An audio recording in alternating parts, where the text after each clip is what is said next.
murder of Moll McCarthy.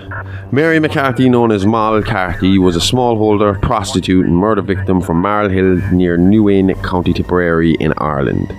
Harry Gleeson from Holycross, County Tipperary, was convicted of her murder and executed, but granted a posthumous pardon in 2015. Mary McCarthy, or Carthy, known as Moll, was an unmarried mother who had 7 children by at least 6 different fathers between 1921 and 1940. She lived in a rundown cottage on a 2-acre plot of land beside a farm belonging to John Caesar, from whose well she drew water.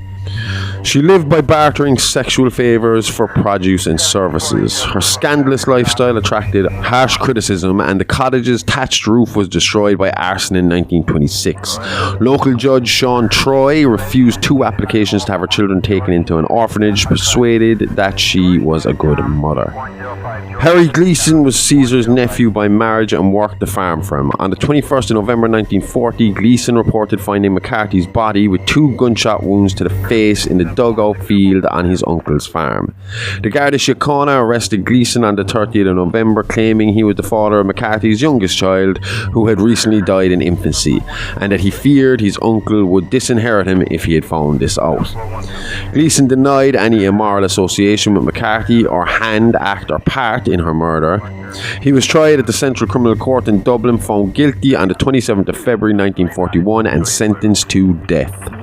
Appeals to the Fianna Fáil government for clemency were rejected, and he was hanged by Thomas Pierrepont in Mountjoy prison and buried in the prison yard.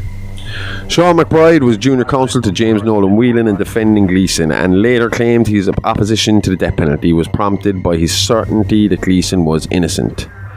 The farcical trial of Harry Gleeson, privately published by Gleeson's friend Bill O'Connor in the 1980s, maintained that Gleeson was framed.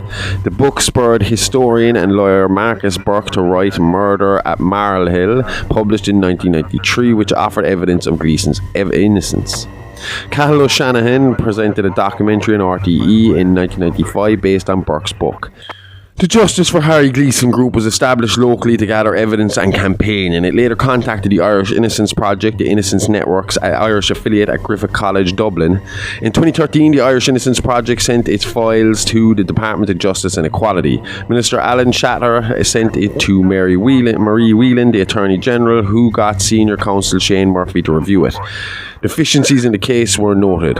Medical evidence suggested the death was probably on 21st of November, when Gleeson had an alibi, whereas the prosecution exaggerated the likelihood that it was the 20th of November. Failure to call John Caesar or his wife Bridget as witnesses. The Garda stage managed a confrontation between Gleeson and the 2 McCarthy children to reflect badly on him. Failure to introduce the local shotgun register in evidence. Murphy reported that the conviction was based on unconvincing circumstantial evidence and recommended a pardon. On the 1st of April 2015, Shatter's successor as Minister, Francis Fitzgerald, announced that the government would direct the President of Ireland to exercise his right to pardon under Article 13.6 of the Constitution of Ireland. President Michael D. Higgins formally signed a pardon order on the 19th of December 2015.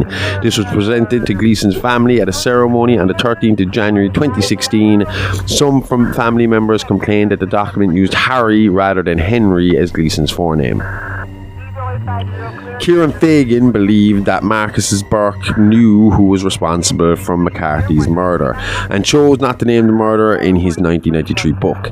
Fagan in 2015 published The Framing of Harry Gleeson, which claimed McCarthy was murdered by local Irish Republican Army members suspecting that she was an informant to the local Garda Sergeant Anthony Delaney. Fagan suggests Sean McBride's past as IRA Chief of Staff prevented him from following up this angle. Other possible culprits mentioned by Brendan O'Cahir in 2001 were the Gardaí or the father of the 7th child. Fagan's book caused controversy by naming the alleged fathers of McCarthy's children, many of them married. Of those, he alleges that one was involved in the murder and others knew that Gleeson was innocent, but were content to have the scandal of their relationship to the victim kept hidden. If you like that, then listen to our main show every Wednesday on all good podcast providers. It's Alive, the really, really fake true crime horror podcast. All the guts and gore, none of the guilt. See you on Wednesdays.